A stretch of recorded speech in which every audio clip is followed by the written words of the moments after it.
He walked into the break room wearing the kind of uniform no one noticed. A faded blue shirt, name tag slightly crooked, cap pulled low over his forehead. To everyone else, he was just another trainee, quiet, awkward, fumbling with the coffee machine. But behind those tired eyes was a man who built this company from scratch. Daniel Reeves, CEO of one of the fastest-growing logistics firms in America, was on his 5th day working undercover at one of his own distribution centers. And what he was about to hear in that room would change how he viewed his entire organization. The morning had started like any other. Forklifts beeped, boxes thudded, and the smell of machine oil lingered in the air. Workers laughed between shifts, complaining about management, about long hours, about how the suits upstairs never cared. Daniel had expected that. He knew morale was low, and this undercover assignment, pitched as a reality TV idea by one of his PR managers, was his way of finding the truth without filtered reports or sugar-coated PowerPoints. But as he poured himself a cup of coffee and sat at the edge of a table, pretending to scroll through his phone, he realized today's conversation was different. At the far corner, 3 employees were huddled together whispering. They didn't recognize him. Why would they? His clean-shaven face was hidden behind a trimmed beard, his designer watch swapped for a cheap knockoff, and his voice softened to blend in. "You hear about the bonuses?" one of them said, leaning forward. "Management took them off again. They're saying tight budgets, but Reeves just bought another house in Florida." The other scoffed. "Yeah, the man preaches teamwork and integrity while flying private. Classic corporate hypocrisy." Daniel's grip tightened on his cup, but he stayed silent. He had promised himself he wouldn't interfere, not yet. The whole purpose of going undercover was to listen, not lead. But then came the part that hit harder than he expected. "Honestly," the third worker said, lowering her voice, "I used to care about this company. I really did. But when you see your CEO show up once a year, give a speech about family, and then cut hours, it's hard to believe any of it's real. He probably doesn't even know our names." A long pause followed. Even the hum of the vending machine felt louder. Daniel's throat went dry. He did know their names, at least he thought he did. The company had more than 2,000 employees, but he remembered the faces of those who'd been there from the start. He knew who worked the night shifts, who had kids, who'd been injured last year. Or maybe he only thought he knew. Maybe he was remembering a version of the company that didn't exist anymore. The door swung open, and another worker entered, a tall guy, tattoos up his arms, wearing a high-vis vest that read, "Team Lead." He spotted Daniel instantly. "Hey, new guy," he barked, grinning. "You done sweeping the loading dock, or you planning to retire there?" Laughter rippled around the room. Daniel forced a chuckle. "Almost done, boss," he said quietly. "Boss?" the man snorted. "You wish. You're lucky if they even let you stay past probation. Most of the newbies don't make it that far." Daniel nodded, keeping his head low, but inside something burned. Not anger. Something closer to disappointment. This was the culture he had unknowingly created. Sarcasm, resentment, disconnection. Later that day, Daniel joined the warehouse team on a packaging line.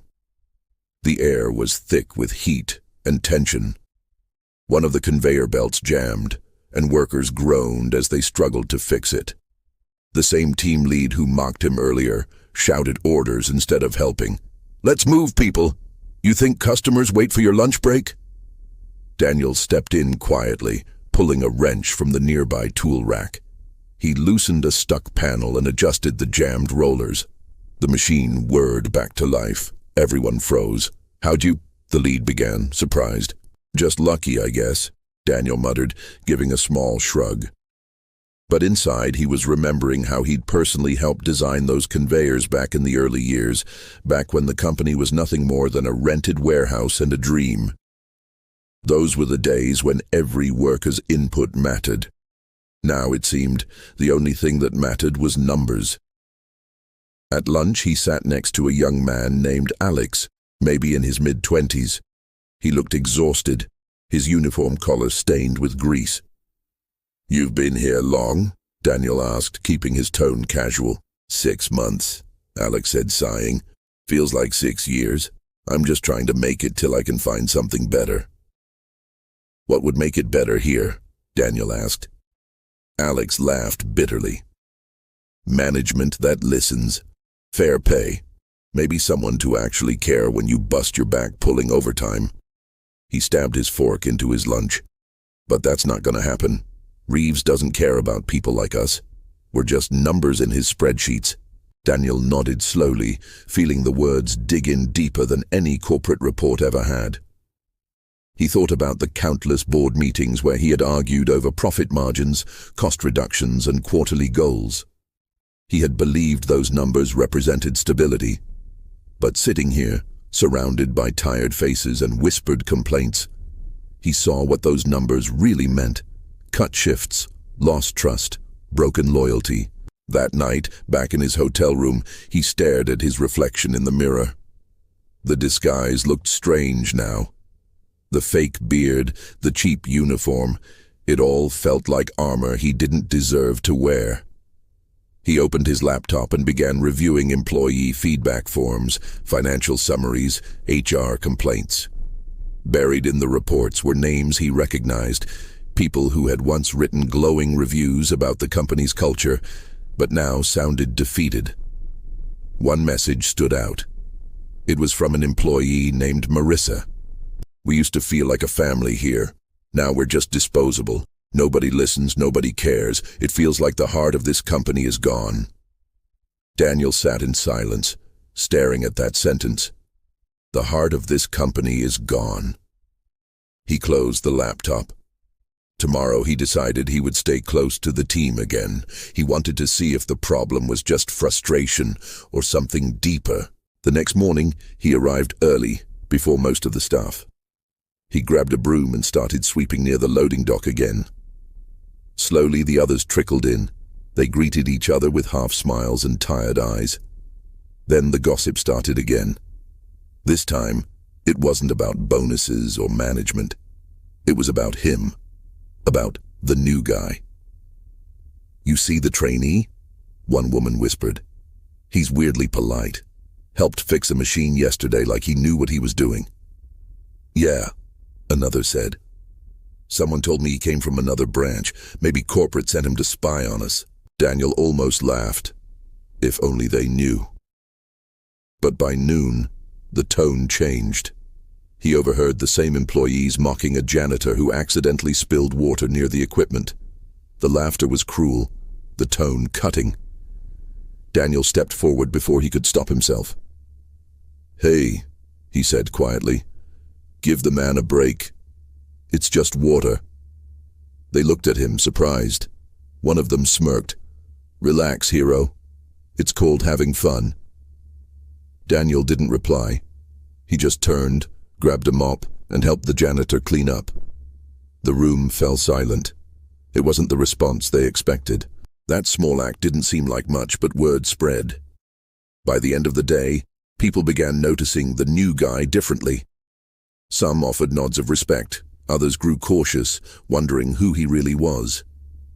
Daniel wasn't sure how long he could keep this up. Every moment made it harder to stay quiet. He wanted to fix things, to speak up, to tell them who he was and how wrong they were about him. But not yet. He needed to see the whole truth first. That evening, as he left the facility, he passed by a group of employees gathered outside. They didn't notice him listening. One of them, a woman with dark hair and an unmistakable edge in her voice, was speaking passionately. "I don't care who's in charge," she said. "If they don't treat us like people, we'll find someone who will. We've been loyal for years, and look what it got us. Cuts, stress, and fake smiles." Daniel stopped walking. The air felt heavier now. For the first time, he wondered if it was already too late to fix what had broken. As he drove back to his hotel, the city lights blurred against the windshield. His phone buzzed, a text from his assistant back at headquarters. Board meeting next week. Don't forget we're announcing new layoffs. He stared at the message for a long time, then deleted it. Because if tomorrow went the way he expected, those layoffs might never happen. And when he finally spoke up, their faces, every one of them, would change forever. The next morning felt different. The warehouse buzzed louder than usual, like the air itself was restless.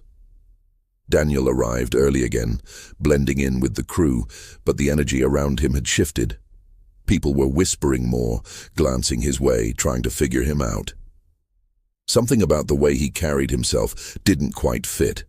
He worked hard, didn't complain, didn't gossip, and in a place where frustration was currency, that kind of attitude drew attention.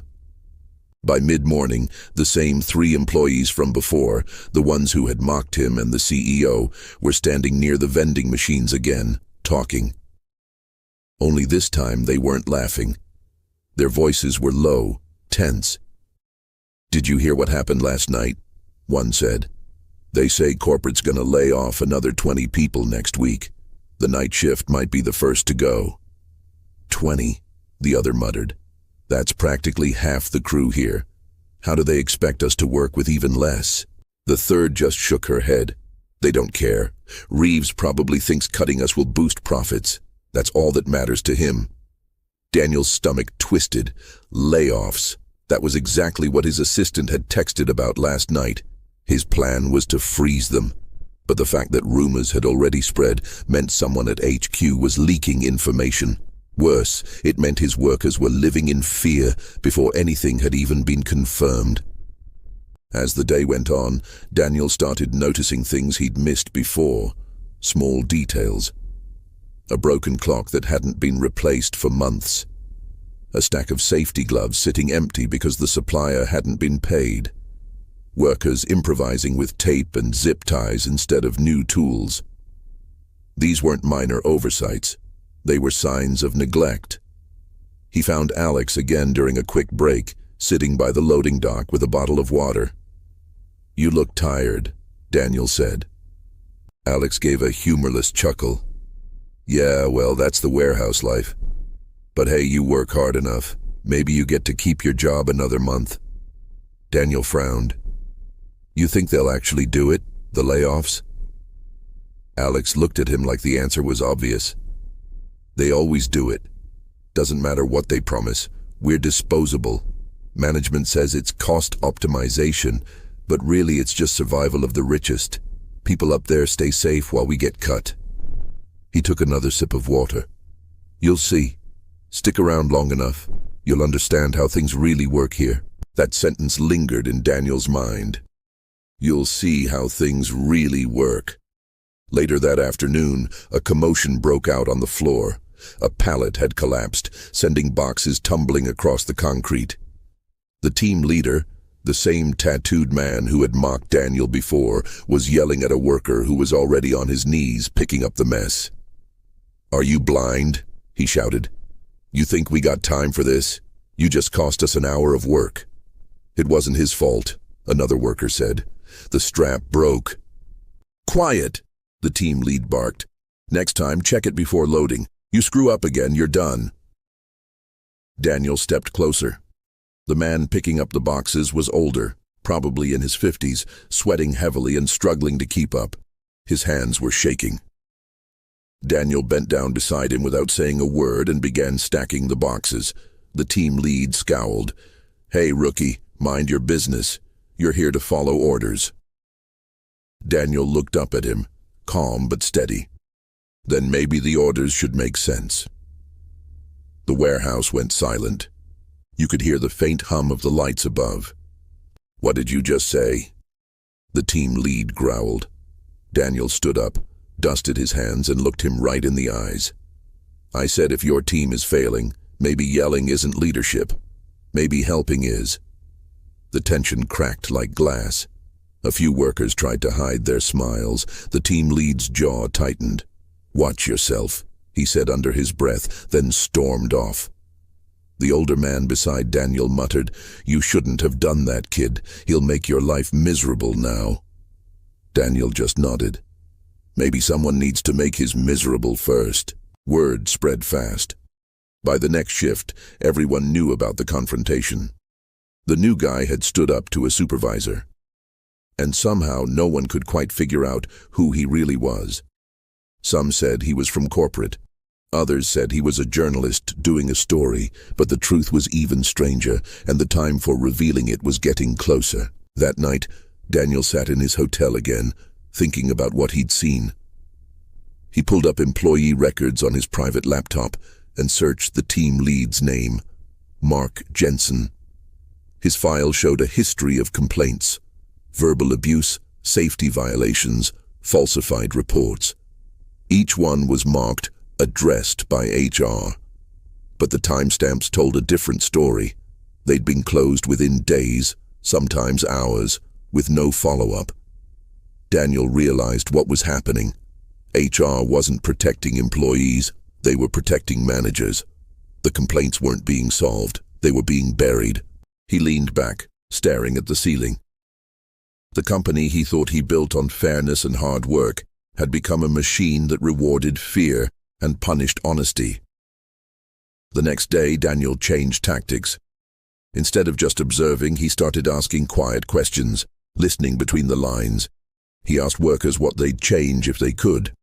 One woman said, "Stop cutting hours without warning. I can't plan rent like this." Another said, "Give us new safety gear. We're using gloves with holes." A third simply said, "Talk to us, not through emails, not through memos, just talk to us." Each answer felt like another crack in the company's foundation. By lunch, Daniel had filled a small notebook with ideas and complaints. But it wasn't until the final break of the day that everything boiled over. He was in the break room again when Mark, the team lead, walked in with two other supervisors. They didn't see Daniel sitting in the corner. "Corporate's sending someone next week," Mark said, opening a soda. "Probably another audit. Gotta make sure everyone's playing nice for the cameras." "Great," one of the others said sarcastically.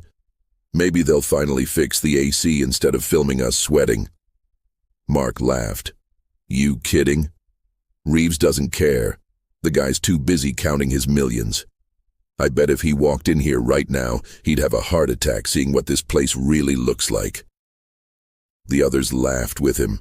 Daniel stayed quiet. His pulse was steady, but something inside him shifted. He wasn't angry, not exactly. It was deeper than that. A quiet, sharp disappointment. "You know what I'd say to him if I could?" Mark continued, his tone dripping with arrogance.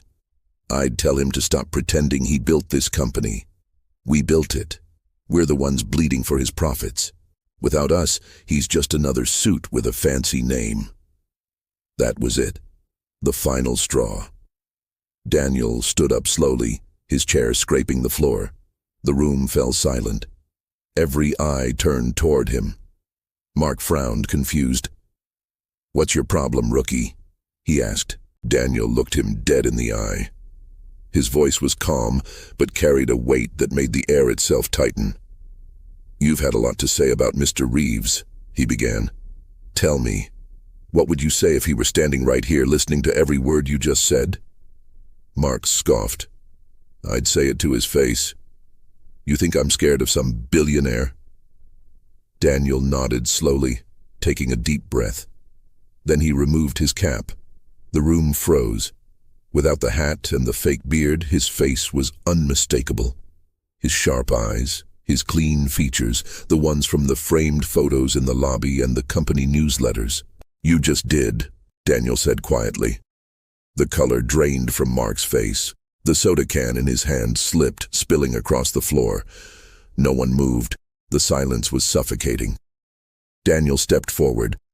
"I've been here for a week. I've heard everything, the jokes, the frustration, the truth, and I get it now. You don't think I care. You think I forgot who made this company possible. Maybe I did, but not anymore."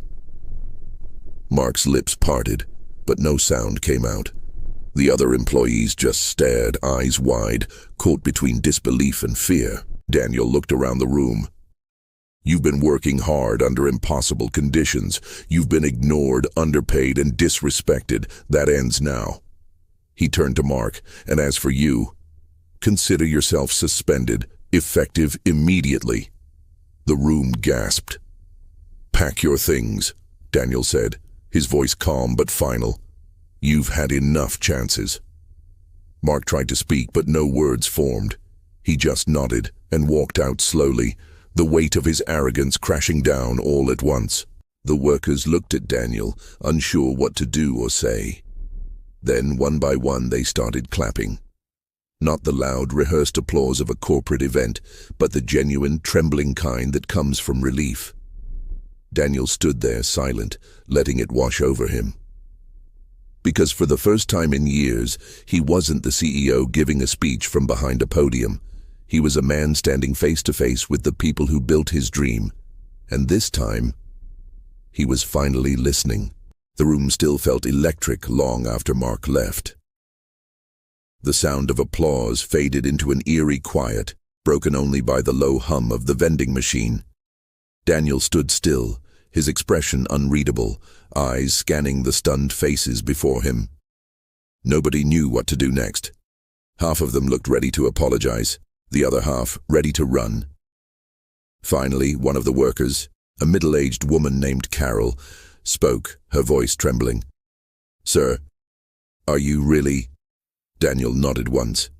"Yes, I'm Daniel Reeves." The silence deepened. Some looked down, ashamed. Others just stared, unsure if they should speak. "You've all said things," Daniel continued, his tone steady but sincere. "Things that were hard to hear, but maybe they needed to be said." He let his eyes sweep across the room. "I didn't come here to fire people. I came here to understand what I've lost. Somewhere along the way, this company stopped feeling like the one I started. I see it now. In your faces, in the way you talk about work, in how you don't trust management anymore." Nobody dared to interrupt. "You're not wrong," Daniel went on. "You're angry, frustrated, tired, and you have every reason to be. The truth is, I've been surrounded by reports, graphs, meetings, and I let those numbers tell me a story that wasn't real. But the real story was here, in this room, every day, and I wasn't listening." One man finally raised his hand, hesitantly. "Sir, we didn't mean half the stuff we said. We just—" Daniel stopped him gently. "Don't apologize for being honest. You told the truth and I needed to hear it, to hear." He turned, glancing toward the window where the warehouse floor stretched beyond the glass, workers still moving, unaware of what had just happened inside. "I started this company with 7 people," Daniel said softly. "We built it on grit, on teamwork, on trust. Back then, I promised myself I'd never become the kind of leader who forgets the people who make everything possible. But success changes things. You stop seeing faces, you start seeing spreadsheets." He exhaled. "And by the time you realize it, you're too far removed to fix it, unless you walk right back into the mess and face it yourself." The emotion in his voice wasn't rehearsed. It was raw, heavy, real. "Starting today," he said, "things will be different. Not because of some corporate speech, but because I'm going to make sure this place works for you again." He paused, then added, "That means new safety equipment, updated benefits, and honest conversations, not filtered through 10 layers of management. You'll see me here again. Not once a year, not for PR. I'll be back quietly, without the cameras." The workers exchanged glances, hesitant but hopeful. Then Daniel turned toward the older man he'd helped earlier, the one who'd dropped the boxes. "What's your name?" "Sam," the man said quietly. Daniel smiled faintly. "Sam, from now on, no one yells at you for doing your job. You've been here long enough to deserve respect, not fear." Sam's eyes glistened, and he nodded silently. The next few hours moved like a blur. Daniel walked through the warehouse with the employees, stopping to talk to each one. He asked questions, not the kind that came from a CEO, but from a man who genuinely wanted to understand. What's broken? What do you need? What's one thing I could fix today? At first they answered cautiously. Then, as they realized he was listening, really listening, their words came faster, their tone lighter. They talked about poor lighting, missing safety rails, outdated machinery, short breaks, impossible quotas. Each problem sounded small alone, but together they painted a clear picture, a company too focused on output, not enough on people. Daniel wrote it all down in a small notebook, every word, every request, every name. As he finished the walkthrough, he caught sight of Marissa, the woman who'd once written that heartbreaking feedback about the company losing its heart. She looked at him with cautious eyes. "You read my message, didn't you?" she asked quietly when they were alone. He nodded. "I did." Her voice trembled. "I didn't mean to sound ungrateful.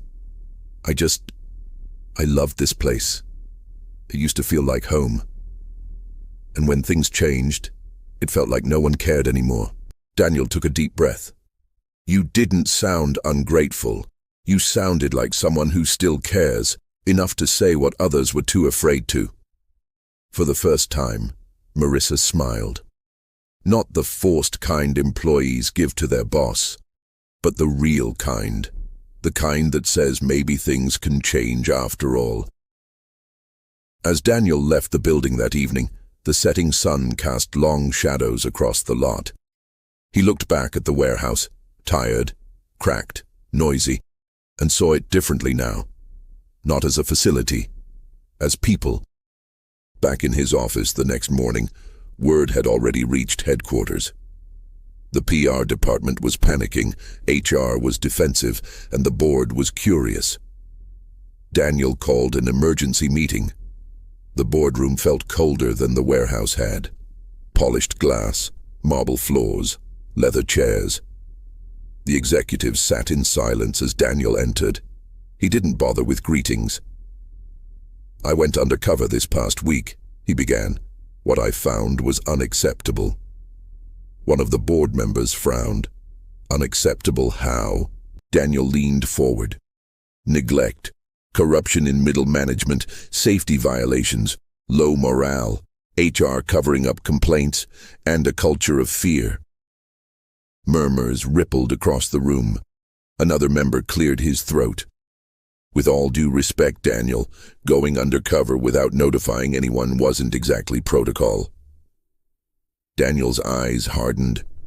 Neither is ignoring the people who keep this company alive. The silence that followed was cutting. He continued, "I've decided to halt the layoffs immediately. Instead, we'll be launching an internal review. Every facility, every department. I want names. I want real reports, not edited summaries." The CFO leaned back, skeptical. "That'll hit profits this quarter." Daniel's gaze snapped to him. "Then we'll take the hit, because the cost of losing our people is higher than any quarterly dip." No one argued after that.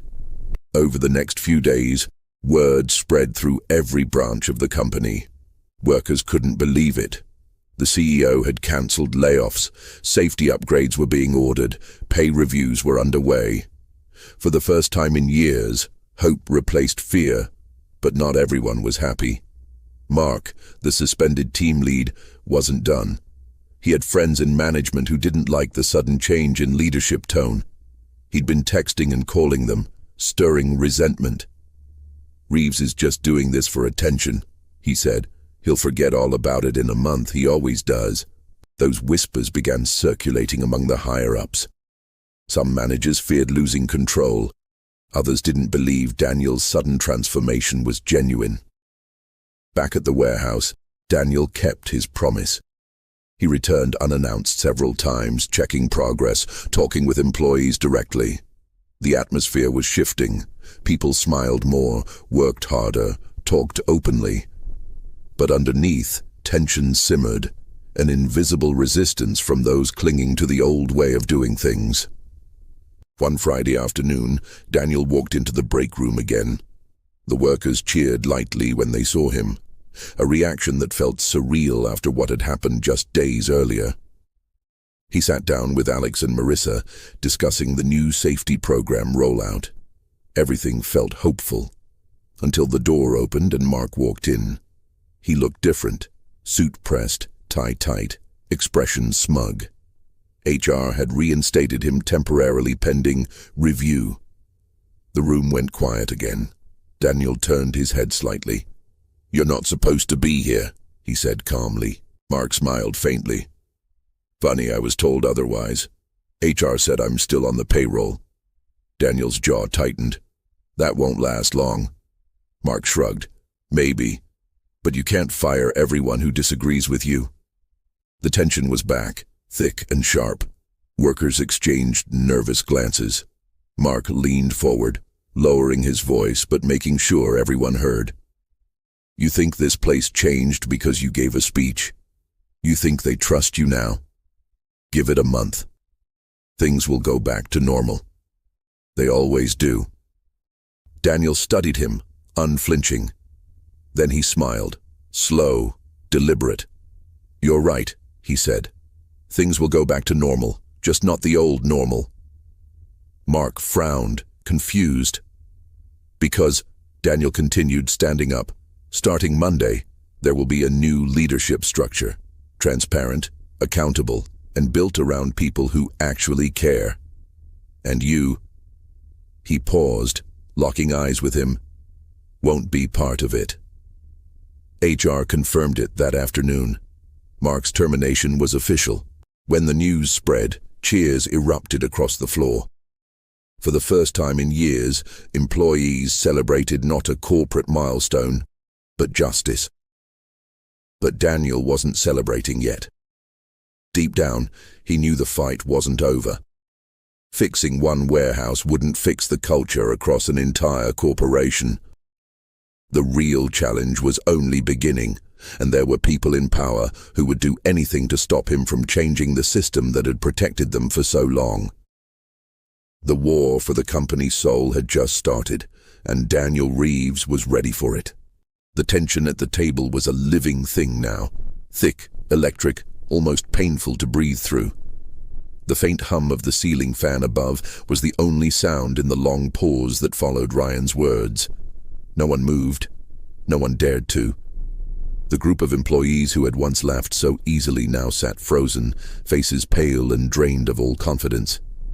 And Ryan just looked at them, not with anger, not even disappointment, but with something more complex, something that made their stomachs twist. It was the look of someone who finally saw the truth behind the masks. "Let's start from the beginning," Ryan said quietly, folding his hands on the table.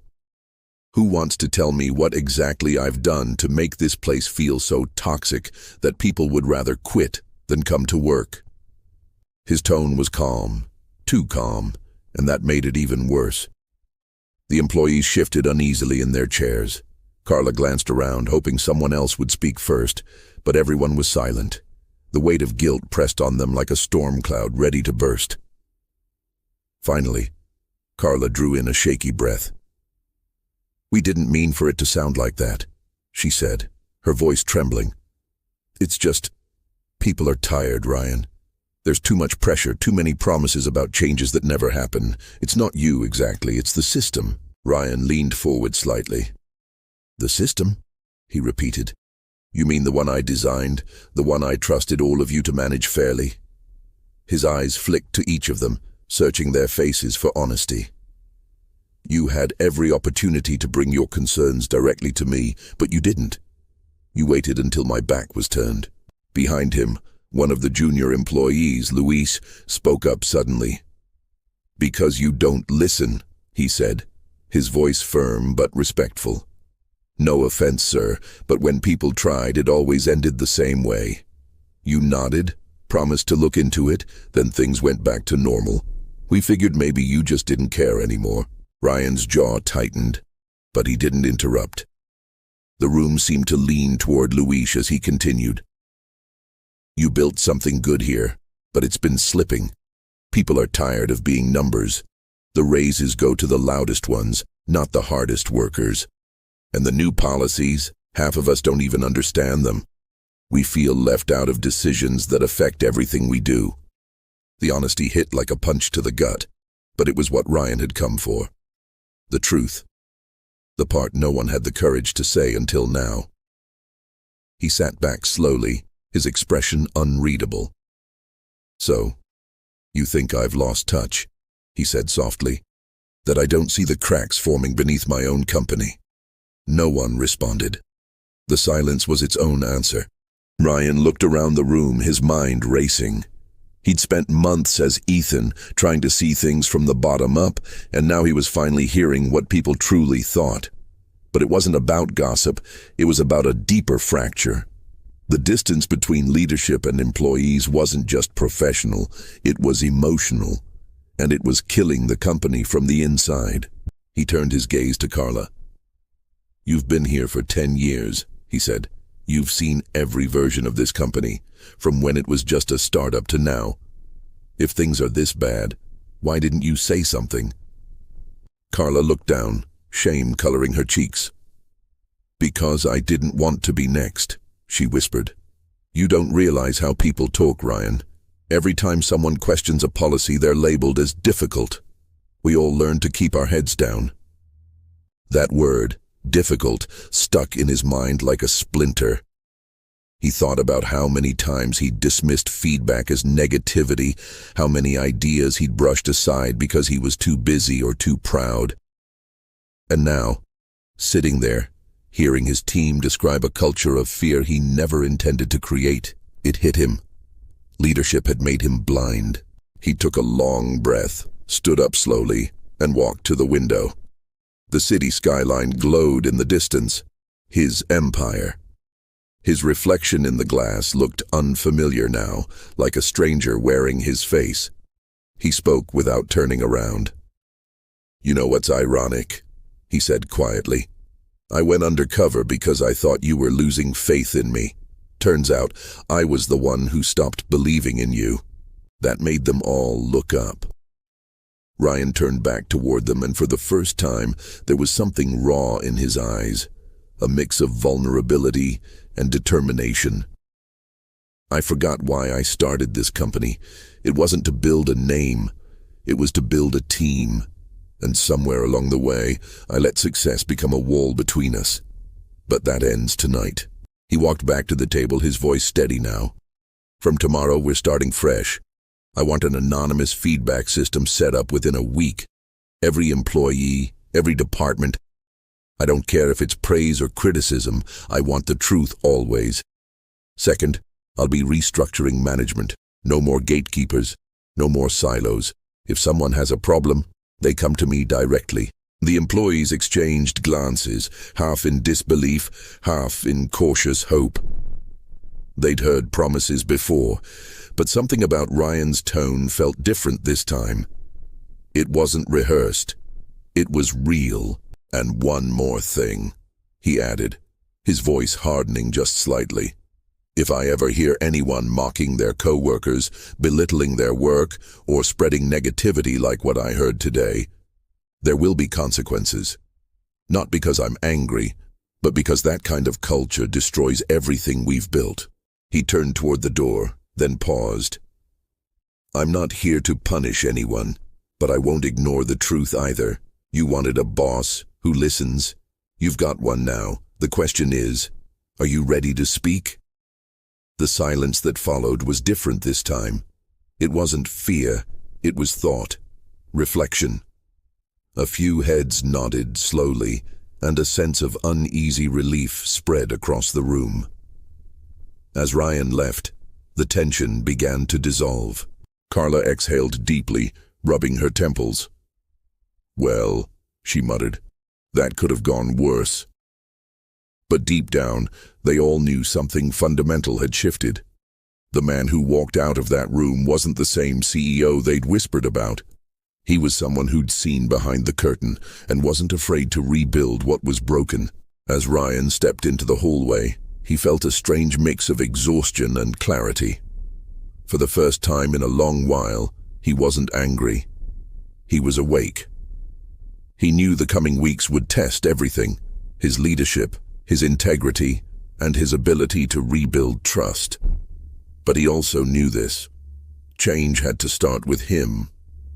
And as the elevator doors closed, his reflection stared back at him once more, not as the boss, not as the undercover worker, but as a man finally ready to listen. The morning after the confrontation, the entire building felt different.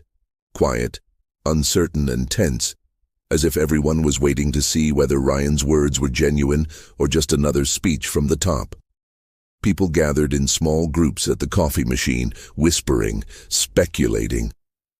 Carla barely slept the night before. She kept replaying his voice in her head, the calm authority behind every word. When she walked into the office, she noticed something unusual. Ryan was already there. No suit, no entourage. Just him, standing in the lobby holding a cup of coffee like any other employee. "Good morning," he greeted as each person passed, and his tone was disarmingly casual. No stiffness, no CEO persona, just human. Employees hesitated at first, then returned the greeting quietly, unsure whether to relax or stay guarded. But Ryan didn't retreat to his office. He stayed out in the open, moving from desk to desk, asking simple questions about workload, about ideas, about their weekends. It was the kind of behavior that caught everyone off guard, almost like he was reintroducing himself. By noon, word had spread. The boss is actually talking to people, not lecturing, not inspecting, just listening. Luis, the employee who'd spoken up the night before, found himself face to face with Ryan again. "You said I don't listen," Ryan said evenly. "So let's fix that. What's the one thing you'd change about how this place runs?" Luis blinked, surprised by the directness. "Honestly, communication," he replied. "People need to know they matter. When decisions come down from the top with no context, it makes us feel replaceable." Ryan nodded. "Fair point. Starting today, every department gets a say in weekly goals. You'll know what's happening and why. If something doesn't make sense, speak up." Luis smiled slightly, unsure whether to believe it yet. But something about Ryan's sincerity told him this wasn't for show. This was a man trying to rebuild from the inside out. Over the next few days, the transformation began in small, quiet ways. The company introduced the anonymous feedback system Ryan had promised. At first, submissions trickled in, short, cautious notes, but soon the inbox flooded with messages, complaints, suggestions, even gratitude. Some were brutally honest, others emotional, and Ryan read every single one. He spent nights in his office, lights still glowing long after everyone had left. There were hard truths in those messages, stories of favoritism, burnout, managers abusing authority, voices ignored. But there were also glimpses of hope. Employees who wanted to believe again, people who still cared. One evening, Carla stayed late and saw him through the glass wall, surrounded by printed feedback sheets scattered across his desk. For a moment, she hesitated before knocking. "You're still here," she said softly as she stepped in. He looked up, eyes tired but alert. "I'm catching up," he said. "Turns out when you really start listening, people have a lot to say." Carla smiled faintly. "You surprised everyone, you know. We didn't think you'd actually mean it." Ryan leaned back in his chair. "That's the thing about change. It doesn't start with words. It starts with showing up." She nodded, then paused before speaking again. "You were right to call us out. We were unfair too.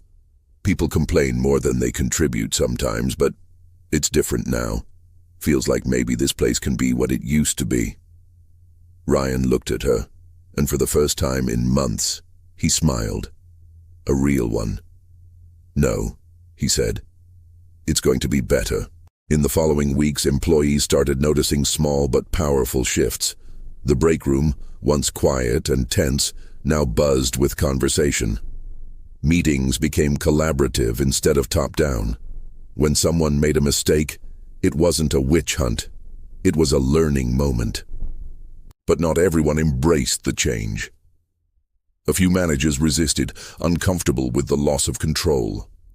One of them, Thomas, had been a gatekeeper for years, filtering information and silencing feedback. He confronted Ryan privately, accusing him of undermining authority. Ryan listened patiently, then replied, "Authority means nothing if people fear it more than they respect it." Thomas didn't return after that week. Ryan wasn't afraid to clean house. Toxicity, he realized, spreads faster than trust, and if he wanted the culture to survive, he had to protect it ruthlessly. Slowly, the cracks began to heal. Then, something extraordinary happened. One morning, Ryan walked into the office to find the entire team gathered around the big screen in the lobby. Someone had compiled a video, footage from the undercover days, clips of him working alongside them as Ethan, laughing, struggling, learning. It ended with a simple message written on the screen. "Thank you for listening." The applause that followed wasn't forced. It wasn't corporate. It was real. People were clapping not for a boss, but for a leader who'd earned back their faith. Ryan stood there, momentarily speechless. He felt something shift deep inside, a sense of belonging he hadn't felt since the company's earliest days. He'd come full circle. The man who went undercover to expose others' flaws had uncovered his own instead. Later that night, he wrote a message to the entire company. "I learned something powerful these past weeks. Leadership isn't about being followed. It's about earning trust over and over again. I failed at that once. I won't fail again. From now on, this company isn't mine. It's ours." The message went viral internally. Employees shared it, printed it, quoted it. Some even framed it. And soon, the story broke into the public. Media outlets caught wind of the undercover CEO who changed his company by listening. But Ryan didn't chase the spotlight. He stayed focused on what mattered, the people who made it all work. Months later, profits rose, turnover dropped, and the company's culture was ranked among the best in its industry. But for Ryan, the true reward wasn't the numbers. It was walking through the halls and hearing laughter again. The kind of laughter that couldn't be faked. The kind that came from people who finally felt seen. One afternoon, as he stood by the window watching the sun dip below the skyline, Carla joined him quietly. "It's different now," she said softly. "Feels like the place we all dreamed about working in." Ryan nodded. "That's because it finally is." She smiled. "You know, people still talk about that day you revealed yourself." He laughed under his breath. "Still behind my back?" "Maybe," she said, grinning. "But this time it's not gossip, it's respect." Ryan looked out at the city, the same skyline that once reflected a man lost in his own success. Now it reflected something else: humility, growth, and redemption.